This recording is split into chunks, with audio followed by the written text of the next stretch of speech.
जय हिंद साथियों, पुनः ऑनलाइन क्लास में हिंदी टीजीटी पीजीटी प्रश्न पत्र लेकर के उपस्थित हैं। कल हम लोग प्रश्न नंबर इसके पहले की वीडियो में 80 तक हम लोग देख चुके थे। नीमा किस कवि की माता का नाम था? तो ये आप लोग जानते हैं, हम लोग उस वीडियो में भी देख चुके थे कि ये कबीरदास की माता का नाम नीमा था। अब यहाँ से 81 से हम लोग देखेंगे। प्रश्न नंबर 81 में दिया है कि भूषण का वास्तविक नाम था। तो भूषण का वास्तविक नाम क्या था? घनश्याम था। क्या था? घनश्याम।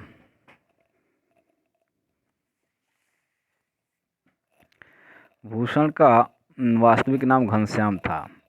ये रीतकालीन कवि माने जाते हैं। रीतकालीन कवि थे। रीतिकालीन कवि।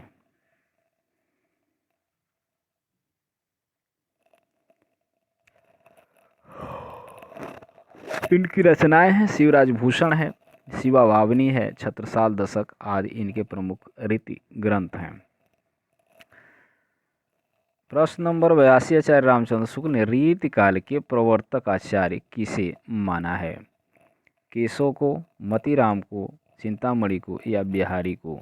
तो प्रश्न नंबर 82 का उत्तर होगा सी विकल्प, चिंतामणि को। रामचंद्र शुक्ल ने चिंतामणि को रीतकाल का प्रवर्तक यानी आचार्य माना है, प्रवर्तक आचार्य माना है।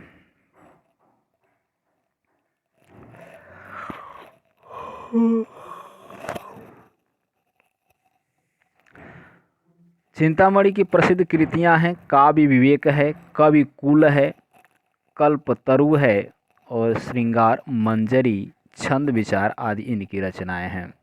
चिंतामणि की सुजान सागर के लेखक हैं। तो सुजान सागर के लेखक हैं घनानंद। कौन है? घनानंद। इनकी प्रसिद्ध रचना का नाम है सुजान सागर। घनानंद की प्रमुख रचनाएं इस प्रकार है। कोकसार है, विरह लीला है, रस केली बल्ली है, कृपा कांड। प्रश्न नंबर 84 है मेरी जीवन यात्रा किसकी आत्मकथा है? तो ये राहुल संकृत्यायन की है, यानी विकल्प सी, राहुल संकृत्यायन। प्रश्न नंबर 85 आपका है। प्रश्न नंबर 85 में भारतेंदु को कौन सा कवि पुष्टि मार्ग में दीक्षित था? भारतेंदु का कौन सा कवि पुष्टि मार्ग का? तो पुष्टि मार्ग तो उधर है भक्ति कालीन में सूरदास जी हैं, तो इसमें भी आपके होंगे। 85 प्रश्न का उत्तर होगा आपका बी, भारतेंदु हरिश्चंद्र। भारतेंदु हरिश्चंद्र बल्लभा संप्रदाय के पुष्टि मार्ग में इन्होंने दीक्षित थे। ये भारतेंदु के प्रवर्तक कवि रहे हैं, यानी इन्हीं के नाम से भारतेंदु प्रारंभ हुआ था। इनके आने के से कवि 1873 किसने 1873 में हरिश्चंद्र मैगनीज की स्थापना की? तो यहाँ 86 का भी आपका उत्तर होगा भारतेंदु हरिश्चंद्र, वी विकल्प। यानी भारतेंदु हरिश्चंद्र ने हरिश्चंद्र मैगनीज की स्थापना की। कब की? 1873 में, जो कि सब प्रश्न में है आपका, यहीं से मिल जाएगा भारतेंदु हरिश्चंद्र। 86 का और है, कुछ इनके और हैं, कवि वचन सुधा भी है। 1868 में मासिक पत्रिका के रूप में प्रकाशित हुआ।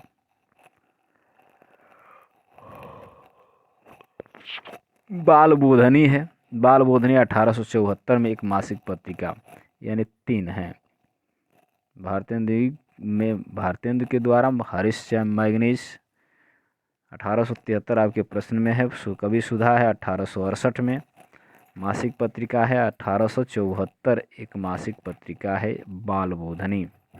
सूर्यकांत त्रिपाठी निराला की जूही की कली उदाहरण है मात्रिक छंद का, वार्णिक छंद का या मुक्तक छंद का।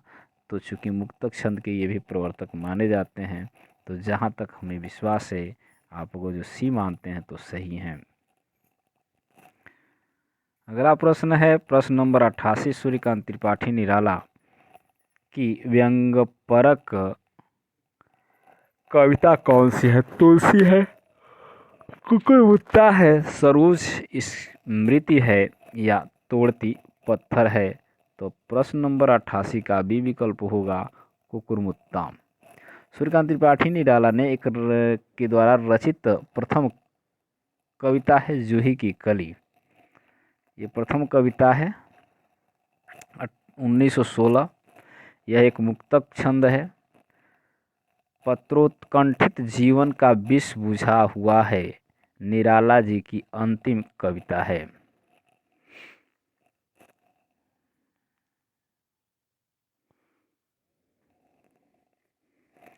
प्रश्न नंबर 89 है आषाढ़ का एक दिन किस लेखक की नाट्यकृति है?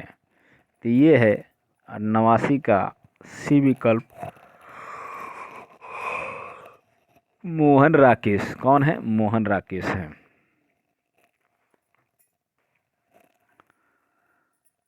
कमल कोमल कर में सप्रीति, इस पंक्ति में कौन सा लोप है? वाचक है, उपमेय है, उपमान है, तो या समान धर्म है? तो उपमेय उपमान तो है। इसमें प्रश्न नंबर 90 में आपका ये है वाचक शब्द जो है कि क्या है? लोप हुआ है।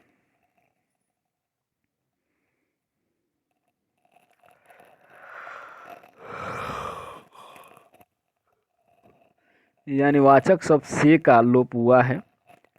इससे ऐसे पद जिसमें उपमेय, ये जैसे कि उपमेय है कोमल कर यानी कोमल हाथ, और उपमान है कमल, समता प्रकट करते हैं, वाचक शब्द कहलाते हैं। जैसे समसोस, इति, मिति, इव, सा, सरिस इसमें आते हैं, वाचक शब्द कहलाते हैं। तो इसमें नहीं है।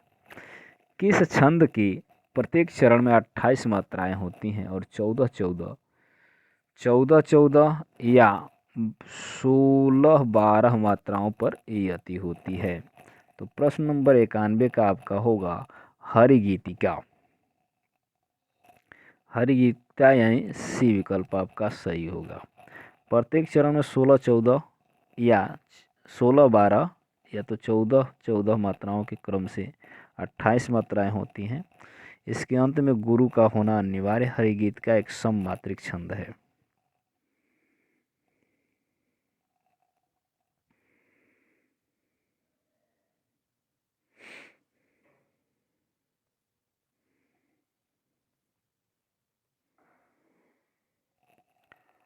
उपेंद्र बज्रा किस प्रकार का छंद है? सममात्रिक है, विषम मात्रिक है? तो प्रश्न नंबर 92 का है बी आपका होगा वर्णिक छंद है। क्या है? वर्णिक छंद है। प्रश्न नंबर 92 उपेंद्र वज्रा एक वर्णिक छंद है। इसके प्रत्येक चरण में क्या होते हैं? जगड़, तगड़, जगड़ तथा 2 गुरु के क्रम में कुल 11 होते हैं, वर्ण होते हैं। प्रश्न नंबर 93 है जिसका वर्ण क्रम आदि लघु, मध्य गुरु, अंत लघु हो जाए तो उसको क्या कहते हैं? तो यहाँ दे रहा है लघु, मध्य, अंत लघु हो, मध्य गुरु हो। तो इसमें क्या होगा आपका 93 का बी विकल्प आपका सही होगा। बी विकल्प जगड़ होगा। क्या होगा? जगड़ होगा। नरेश का संधि विच्छेद, नरेश का संधि विच्छेद क्या होगा? तो आपका होगा 94 का बी विकल्प होगा नर धन ईश। क्या होगा? नरधन ईश,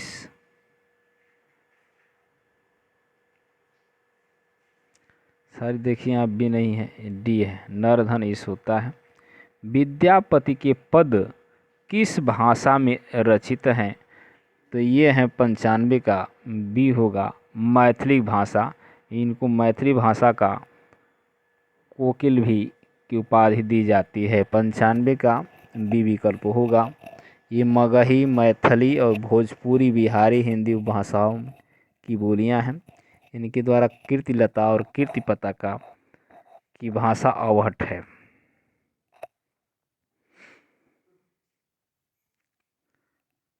अगला प्रश्न है कौन सी विद्यापति की रचना नहीं है? तो कीर्ति पताका, कीर्तिलता, तो इनकी रचनाएं हैं। अभी हम व्याख्या में आपको बताएं प्रश्न नंबर 95 में। अब इसमें दिया है कौन नहीं है, तो इसमें पदावली है, गीत गोविंद है। तो इसमें से दोनों में से कोई एक नहीं है। तो प्रश्न नंबर 96 का आपको होगा डी, गीत गोविंद जयदेव की रचना है। किसकी रचना है? जयदेव की रचना है। जबकि अन्य जो शेष विकल्प हैं वो सब उनकी रचना है। पदावली विद्यापति द्वारा लिखी गई है। स्वयंभू को हिंदी का प्रथम कवि माना है। रामचंद्र ने, राम कुमार ने, हजारी प्रसाद द्विवेदी ने, राहुल संकृतायन ने। तो प्रश्न नंबर 97 का उत्तर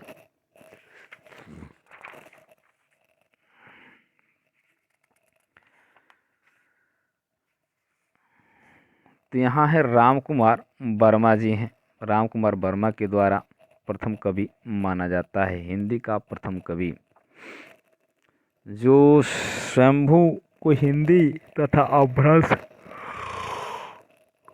का प्रथम कवि डॉक्टर राजकुमार द्वारा माना जाता है। जबकि डॉक्टर गणपति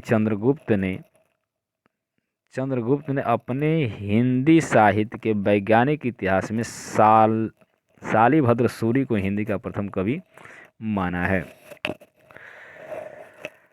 आदिकालीन साहित्य का मुख्य रस क्या था? तो इसमें है वीर रस होगा। 98 का डी। तो आदिकाल का नाम वीर गाथा काल भी है। रामचंद्र शुक्ल के द्वारा वीर गाथा काल बोला गया था।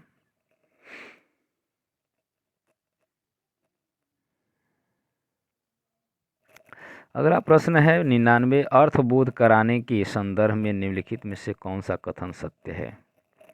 अविधा शब्द शक्ति, लक्षणा शब्द शक्ति पाशित है। लक्षणा शब्द शक्ति व्यंजना, अविधा शब्द शक्ति लक्षणा व्यंजना दोनों पाशित है, या लक्षणा व्यंजना दोनों शब्द शक्तियाँ अविधा पर आश्रित हैं। तो प्रश्न नंबर 99 का आपका डी होगा। अविधा, लक्षणा, व्यंजना ये 3 शब्द शक्तियाँ होती हैं। लक्षणा और व्यंजना दोनों शब्द शक्तियाँ अविधा पर आश्रित होती हैं। प्रश्न नंबर 100 है भीष्म साहनी द्वारा रचित कहानी संग्रह नहीं है। भाग्यरेखा, वांगचू, काठ का सपना या निशाचर। तो ये चारों में से कोई एक है जो उनकी रचना नहीं है। यहाँ विकल्प में प्रश्न में दिया गया है नहीं है। तो यहाँ सी विकल्प आपका होगा काठ का सपना, जो कि इनके द्वारा रचित नहीं है। इनकी और कहाँ इसके कहानीकार हैं काठ का सपना, मुक्ति बोध, जबकि शेष कहानियां भीम साहनी के द्वारा लिखी गई हैं। भाग्यरेखा, वांगचुंग और निशाचर जैनेन्द्र द्वारा पहली कहानी संग्रह कब प्रकाशित हुई? तो प्रश्न नंबर 101 का बी विकल्प होगा 1929। जैनेन्द्र की प्रथम कहानी 1929 में प्रकाशित हुई। इनकी कहानी संग्रह का नाम था, इनके पहले कहानी संग्रह का नाम क्या था? फांसी। क्या नाम था? फांसी।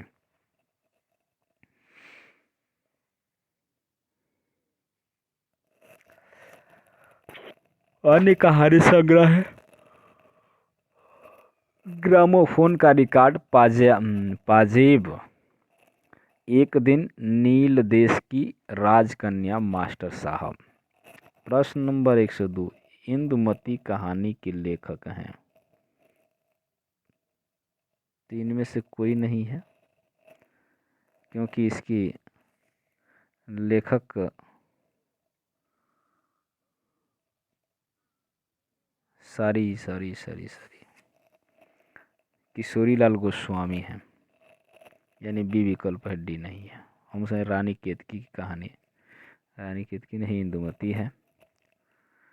किशोरी लाल जी हैं। इंदुमती की जो है कि हिंदी की प्रथम कहानी माना जाता है। इसका प्रकाशन लगभग 1900 में सरस्वती पत्रिका में प्रकाशित हुआ था। प्रश्न नंबर 103, मैथिली शरण गुप्त की निम्नलिखित कृतियों का सही अनुक्रम है। तो इसका वी होगा, पहले पंचवटी है, उसके बाद साकेत है, यशोधरा और द्वापर। अब सनवाइज देखेंगे तो इनकी बहुत सी रचनाएं हैं, जैसे जयद्रथ वध है 1910 में हुआ है, भारत भारती है 1912 में, पंचवटी दिया है तो पंचवटी 1925 है। कितना है? 1925 है। साकेत दिया है, साकेत आपका है 1900 साकेत 1931 में है। कितना है? 1931 में है। उसके बाद यशोधरा दिया है तो आपका यशोधरा है 32 में। कितना है? 32 में। उसके बाद द्वापर दिया है तो द्वापर आपका है 36 में। उसके बाद जय भारत आया था 52 में, विष्णु प्रिया आया था 1957 में। अतः विकल्प में आपका पंचवटी, साकेत, यशोधरा, द्वापर सही होगा। प्रश्न नंबर 104 है, सी विकल्प दिए। द्विवेदी युग का एक और नाम है, तो इसको जागरण और सुधार काल कहते हैं। सी विकल्प सही है। प्रश्न नंबर 105 है, कही ईसुरी फाग की, कहाँ गया, कही सुगरी फाग की रचना किसकी है? तो 105 का प्रश्न का उत्तर होगा सी, मैत्री पुष्पा।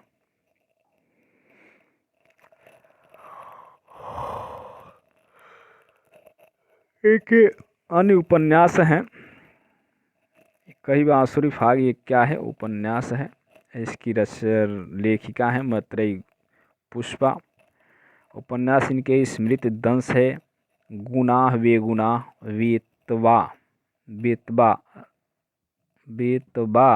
बेतबा बहती रही, आंगन पाखी, बीजन आदि। जायसी की रचना कौन सी है? तो इनकी तो पद्मावत है। अन्य रचनाएं भी दिया है, यहाँ पे दिया है, इसका सन 1554 ईस्वी में अवधी भाषा में लिखा गया था। 1540 है, 1540 ईस्वी में। कृष्ण सोबती द्वारा लिखित स्मरण स्मृति है। कृष्ण सोबती द्वारा लिखित संस्मरण कृति है। तो प्रश्न नंबर 7 का इनकी द्वारा कौन सा है? हम हसमत, यानी कृष्ण सोबती द्वारा लिखित संस्मरण है हम हसमत। सोबती द्वारा रचित अन्य उपन्यास हैं मित्रों, मरजानी, डोरसी, बिछुड़ी, कृष्णा सोबती की औपन्यासिक रचनाएं हैं। प्रश्न नंबर 108, लाल तारा के रचनाकार हैं। तो लाल तारा के रचनाकार कौन हैं? तो लाल तारा के रचनाकार हैं राम वृक्ष बेनपुरी। इनका अन्य एक प्रसिद्ध रेखाचित्र है जिसका नाम है माटी की मूर्तें।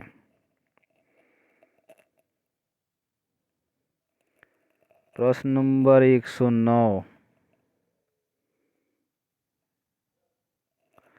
कवि रत्नाकर किस भाषा में रचित है? कवि रत्नाकर किस भाषा में रचित है? तो इसका ये होगा ब्रज भाषा। ये सेंट पति द्वारा रचित ब्रजभाषा में है।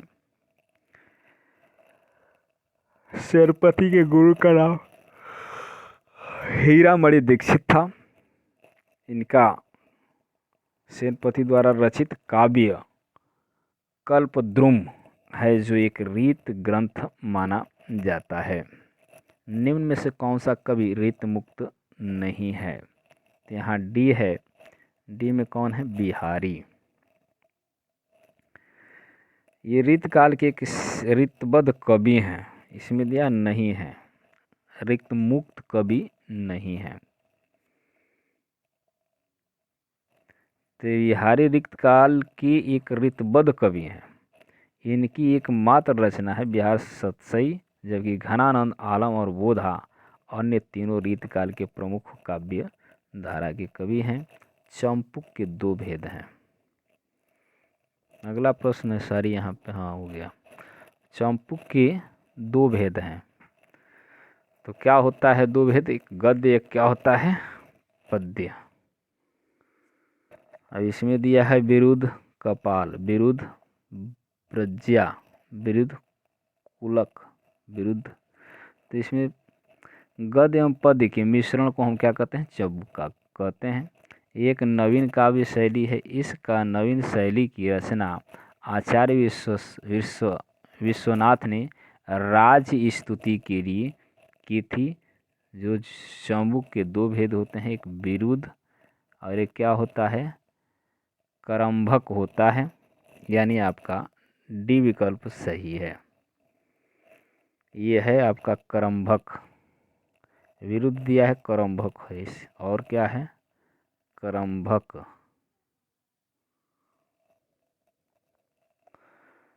प्रश्न नंबर 112 दिया है,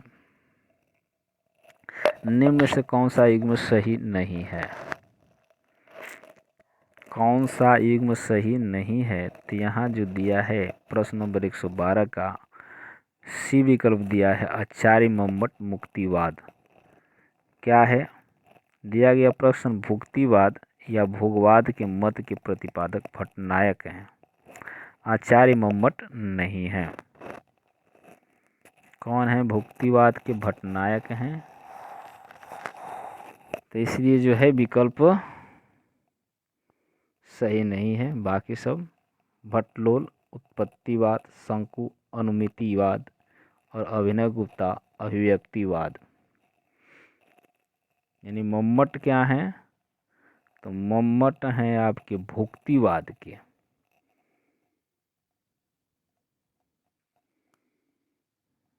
मम्मट भुक्तिवाद की नहीं, भोगवाद के। भुक्तिवाद या भोगवाद के प्रति भट्टनायक हैं। भट्टनायक हैं। जूठन के लेखक कौन हैं? तो जूठन के लेखक हैं ओम प्रकाश वाल्मीकि। जूठन कृति के लेखक ओम प्रकाश वाल्मीकि हैं। सूरजपाल चौहान ने तिरस्कार लिखा है। संतप्त नामक 2 आत्मकथाएं लिखी हैं चौहान सूरजपाल ने। और माता प्रसाद ने अपनी आत्मकथा ने झोपड़ी से राजमहल। प्रश्न नंबर 100, नई कविता में किस भाषा के शब्दों को लिया? अंग्रेजी को, लोक भाषा को, आधुनिक हिंदी भाषा को या विदेशी भाषा को? तो एक प्रश्न नंबर 114 का है आधुनिक हिंदी भाषा को लिया। आधुनिक हिंदी भाषा शब्दों को लिया गया प्रयोगवाद के बाद हिंदी साहित्य में जो नवीन धारा प्रकाश प्रभावित हुई उसे नई कविता के नाम से जाना जाता है। प्रश्न नंबर 115 है सी, नई कविता के प्रवर्तक हैं। तो नई कविता के प्रवर्तक आपके हैं भारतेंदु हरिश्चंद्र। नई कविता के प्रवर्तक भारतेंदु हरिश्चंद्र थे। नई कविता का नाम अज्ञे ने दिया। इन्होंने ही सर्वप्रथम ब्रज भाषा के स्थान पर खड़ी बोली में कविताएं लिखी।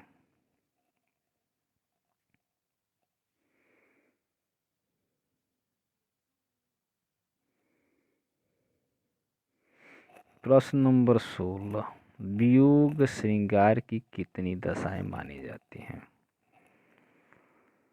तो वियोग श्रृंगार की कुल 10 दशाएं मानी जाती हैं। कितनी दशाएं मानी जाती हैं?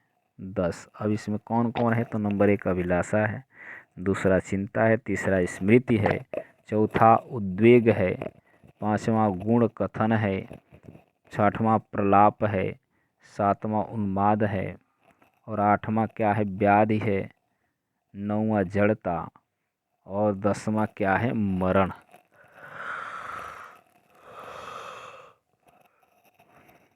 10 है। बोरै सब रघुवंश कुठार की धार में वारन वारी सरथहीन वान की वाय उड़ाए के लक्षण लक्ष्य करो अरिहा समरथ्य है। ये पंक्ति किस रस का उदाहरण है? तो ये 17 का आपका उत्तर होगा डी विकल्प, रौद्र रस। क्या है? रौद्र रस। भरत मुनि ने रसों की संख्या कितनी मानी है? तो भरत मुनि ने 8 मानी है।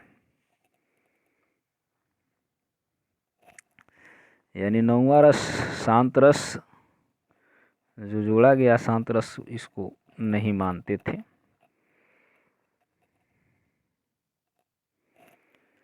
प्रश्न नंबर 119 है, नारी कुमुदिनी अवध सरस रघुपति विरही दिनेश अस्त भये प्रमुदित भई निरखी राम राकेश। उपयुक्त पंक्ति में कौन सा अलंकार है? नारी कुमुदिनी अवध सर रघुपति विरह दिनेश अस्त भये प्रमुदित भई निरखी राम राकेश में कौन सा अलंकार है? रूपक अलंकार, पुनरुक्ति अलंकार, उपमा अलंकार या वक्रोक्ति अलंकार? तो प्रश्न नंबर 119 का आपका ये होगा रूपक अलंकार। रूपक अलंकार यहाँ दिया गया है, कुदुमनी अवध राम राकेश में राम उपमेय है, राकेश उपमान है और इसमें क्या दिखलाई गई है? एक रूपता दिखलाई गई है, अतः यहाँ रूपक अलंकार होगा। राम राकेश, निरखी राम राकेश। और राम क्या है? उपमेय और राकेश क्या है? उपमा। राकेश मतलब चंद्रमा से उसकी तुलना की गई है। भ्रांतिमान अलंकार वहाँ होता है जहाँ क्या होता है? तो 120 का ए होगा, गुण और धर्म आदि की सादृश्यता के कारण उपमेय को उपमान समझ लिया जाए। यानी 120 का आपका होगा, गुण और धर्म आदि के सादृश्य के कारण उपमेय को उपमान समझ लिया जाए। वहाँ पे क्या होता है? भ्रांतिमान अलंकार।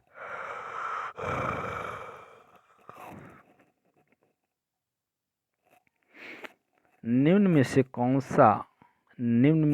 किस ग्रंथ के लेखक रामविलास शर्मा नहीं हैं? तो 21 का आपका सी होगा, कविता की नए प्रतिमान।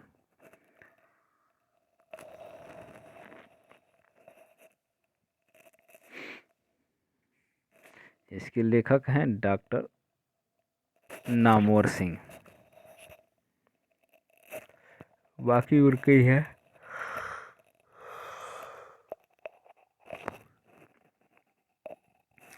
प्रश्न नंबर 122, असाध्य वीणा कविता के रचनाकार का नाम है? तो इसमें है 122 का आपका होगा डी विकल्प होगा, सच्चिदानंद हीरानंद वात्स्यायन अज्ञेय। इनकी अन्य रचनाएं सांप नदी के द्वीप, हरी घास पर, क्षण भर आदि अज्ञेय की अन्य प्रमुख कविताएं हैं। प्रश्न नंबर 123, अरे यायावर रहेगा याद, यह किस विधा की रचना है? तो ये है आपका यात्रा साहित्य, क्या होगा? यात्रा साहित्य। ये रचना किसकी है? तो अज्ञेय की रचना है। किसकी रचना है? अज्ञेय की रचना है। एक बूंद सहसा उछली एवं बहता पानी निर्मल आदि, ये बहता पानी निर्मल आदि अज्ञेय की रचनाएं हैं।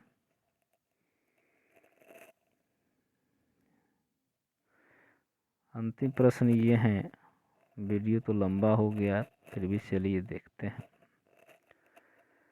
प्रकाशन वर्ष के अनुसार निम्नलिखित कहानियों का सही अनुक्रम है। तो प्रश्न नंबर 124 का है सी विकल्प। दो बैलों की कथा, बड़े भाई साहब, कफन और क्रिकेट मैच, ये सब की रचनाएं किसकी हैं? तो मुंशी प्रेमचंद के द्वारा रचित कहानियों का क्रम है। दो बैलों की कथा 1931 में आई थी, भाई साहब 1934 में आई थी, 1936 में कफन आया था और क्रिकेट मैच आया था आपका 1936 में। दोनों यहाँ पे हैं, कफन और क्रिकेट मैच 1936 में आए हैं।